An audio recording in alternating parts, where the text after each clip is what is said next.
بسم اللہ الرحمن الرحیم۔ محترم ناظرین السلام علیکم۔ آج کی ویڈیو میں ہم آپ کو انبیاء کرام علیہ السلام کی 14 مقدس ترین جنتی چیزوں کے بارے میں بتائیں گے۔ نمبر 1، حضرت آدم علیہ السلام کے قدم مبارک کا نشان۔ ناظرین، حضرت آدم علیہ السلام کو سری لنکا کے سری پیڈا پہاڑ کی چوٹی پر اتارا گیا۔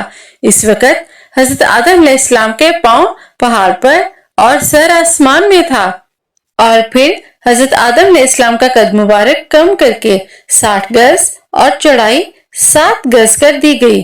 جس پتھر پر آپ نے اپنا پہلا قدم مبارک رکھا وہ نرم ہو گیا اور اس پر پاؤں کے نشان ضبط ہو گئے۔ کہا جاتا ہے کہ یہ وہ مقدس پتھر ہے جس پر حضرت آدم علیہ السلام کے قدم مبارک کا نشان نقش ہے۔ نمبر 2، حجر اسود۔ ناظرین، حضرت آدم علیہ السلام کے زمین پر جلوہ افروز ہو جانے کے بعد حجر اسود جنت سے اتارا گیا۔ اس وقت حجر اسود کی روشن شعاعیں کئی میل تک جاتی تھیں۔ احادیث نبوی میں مذکور ہے کہ حجر اسود کو جنت سے اتارا گیا ہے اور یہ دودھ کی طرح سفید تھا، پھر بنی آدم کی خطاؤں نے اس کو سیاہ کر دیا۔ حجر اسود جنت کے یاقوتوں میں سے ایک یاقوت ہے۔ اس کو حضرت آدم علیہ السلام کے ساتھ جنت سے اتارا گیا۔ اسے لانے والے حضرت جبرائیل علیہ السلام تھے۔ حضرت آدم علیہ السلام نے حجر اسود کو پہچانا تو انہیں اس سے محبت ہو گئی۔ صحابہ رسول حضرت عبداللہ ابن زبیر کے عہد میں آتش زدگی سے پہلے حجر اسود ایسے چمکتا تھا کہ اس میں انسان کی صورت نظر آتی تھی۔ ناظرین، اللہ تعالیٰ نے جب حضرت سلیمان رضی اللہ عنہ کو ساری دنیا کی بادشاہت عطا فرمائی تو آپ رضی اللہ عنہ نے جنات کو ایک تخت بنانے کا حکم دیا جس کی لمبائی 3 کوس تھی۔ یہ تخت ہاتھی کے دانتوں سے بنایا گیا تھا جو لال، فیروزہ اور زمرد جیسے پتھروں سے مرصع تھا۔ اس تخت کے چاروں طرف سونے کی اینٹیں لگی ہوئی تھیں۔ اس تخت کے دائیں اور بائیں جانب 1000 کرسیاں لگائی گئی تھیں جن پر حضرت سلیمان علیہ السلام کے وزراء اور درباری بیٹھتے تھے۔ جب حضرت سلیمان علیہ السلام اس تخت پر جلوہ افروز ہوتے تو تمام پرندے ہوا میں معلق ہو کر تخت پر سایہ کر دیتے تھے۔ یہ تخت ہزاروں میلوں کا فاصلہ چند لمحوں میں طے کر لیتا تھا۔ نمبر 4، حضرت سلیمان علیہ السلام کی انگوٹھی۔ ناظرین، حضرت سلیمان علیہ السلام کی انگوٹھی کو جنت سے اتارا گیا اور اسے سب سے پہلے حضرت داؤد علیہ السلام کے سپرد کیا گیا تھا۔ پھر حضرت داؤد علیہ السلام کی وفات کے بعد یہ انگوٹھی ان کے بیٹے حضرت سلیمان علیہ السلام کے ملکیت میں آ گئی۔ احادیث مبارکہ کی روح سے حضرت سلیمان علیہ السلام کی انگوٹھی کے نگینے میں کلمہ طیبہ نقش تھا اور اس کا رنگ آسمانی تھا۔ اس انگوٹھی کی تاثیر یہ تھی کہ انسان، حیوان، چرند، پرند، جن اور پریاں سب ان کے پیچھے کھینچے چلے آتے تھے۔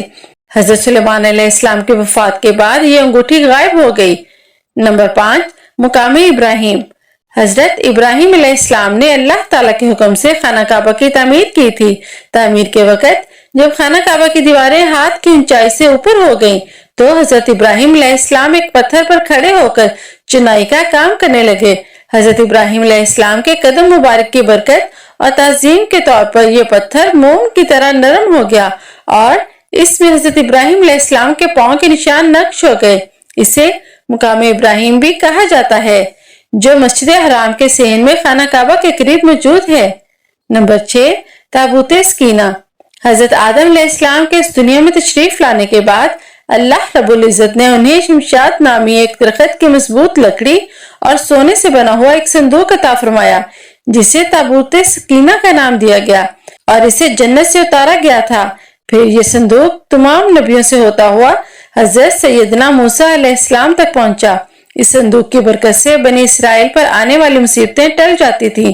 تابوت سکینہ میں تورات شریف کی تختیوں کے ٹکڑے، جنت کی لاٹھی، حضرت موسیٰ علیہ السلام کا لباس، حضرت ہارون علیہ السلام کا امامہ، حضرت سلیمان علیہ السلام کی انگوٹھی اور بنی اسرائیل پر نازل ہونے والا من و سلوہ بھی موجود تھا۔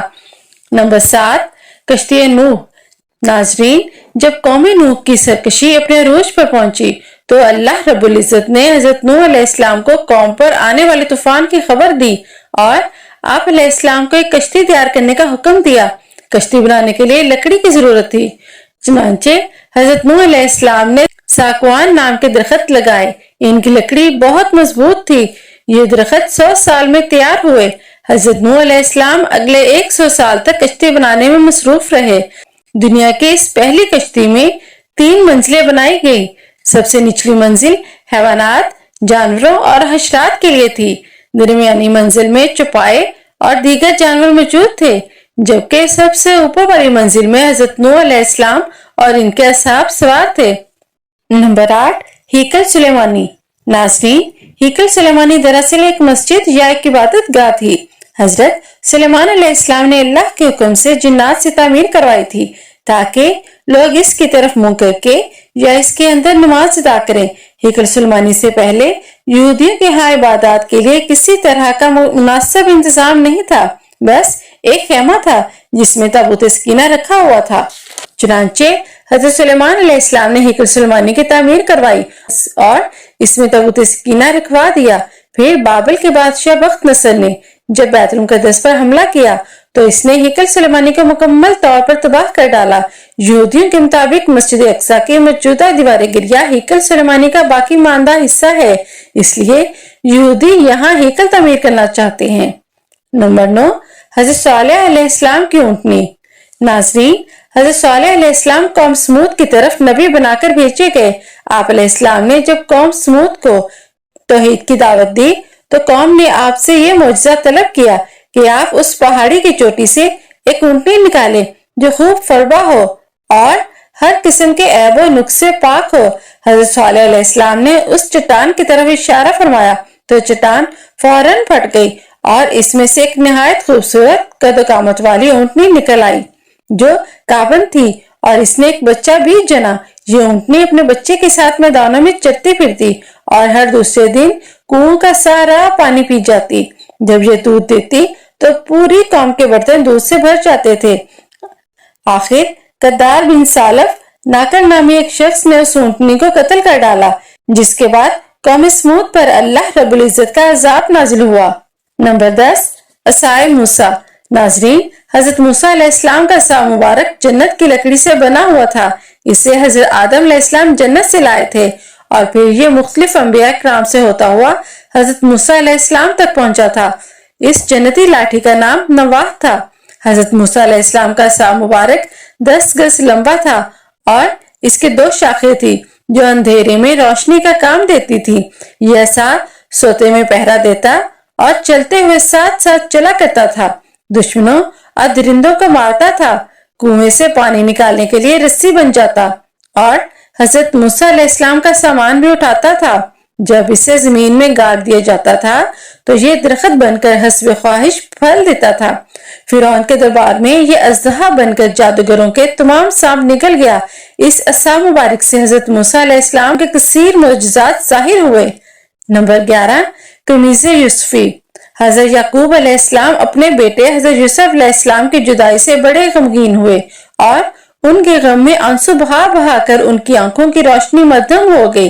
کئی سال بعد حضرت یوسف علیہ السلام کو مصر میں اپنے بھائیوں کے ذریعے جب ان کی آنکھوں کی بینائی متاثر ہونے کا علم ہوا تو انہوں نے اپنی قمیص مبارک تبرک کے طور پر اپنے والد محترم کے لیے بھیجی اور فرمایا، میرا یہ کرتا لے جاؤ اور اسے میرے باپ کے منہ پر ڈال دینا، وہ دیکھنے والے ہو جائیں گے۔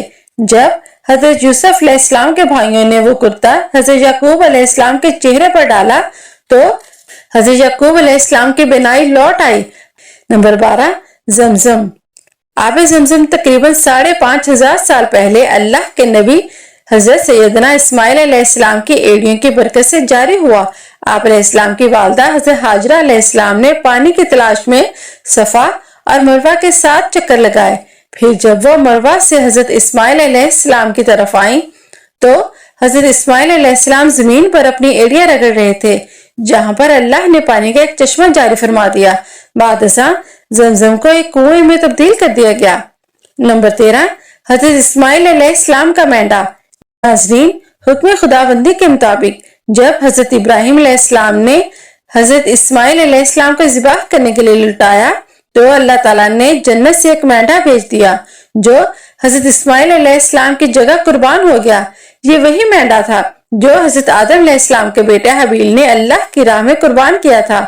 حضرت ابراہیم علیہ السلام کے ہاتھ سے ذبح ہو کر اس کے سینگ ایک عرصہ تک بیت اللہ میں لٹکے ہوئے تھے۔ حجاج بن یوسف کے زمانے میں جب کعبہ میں آگ لگنے کا واقعہ پیش آیا تو یہ سینگ بھی اس آگ میں جل کر ختم ہو گئے۔ نمبر 14، حضرت یونس علیہ السلام کی مچھلی۔ ناظرین، حضرت یونس علیہ السلام جب کشتی میں سوار ہو کر جا رہے تھے تو لوگوں نے غلط فہمی کی بنا پر آپ کو دریا میں ڈال دیا۔ اتنے میں ایک بڑی مچھلی نمودار ہوئی اور آپ کو نگل گئی۔ حضرت یونس علیہ السلام کو کئی اندھیروں کا سامنا تھا، رات کا اندھیرا، دریا کا اندھیرا اور مچھلی کے پیٹ کا اندھیرا۔ ان اندھیروں میں آپ نے یہ دعائے کلمات پڑھے، لا الہ الا انت سبحانک انی کنت من الظالمین۔ اس آیت کریمہ کی بدولت اللہ تعالیٰ نے حضرت یونس علیہ السلام کو عاشوراء کے دن یعنی 10 محرم الحرام کو کئی دن مچھلی کے پیٹ میں رکھنے کے بعد آزادی عطا فرمائی۔ ناظرین، اسی امید کے ساتھ اجازت دیجیے کہ آپ کو ویڈیو پسند آئی ہوگی۔ اس ویڈیو کو لائک کریں اور کمنٹ کریں کہ آپ کو یہ ویڈیو کیسی لگی۔ ملتے ہیں اگلی ایک نئی ویڈیو میں۔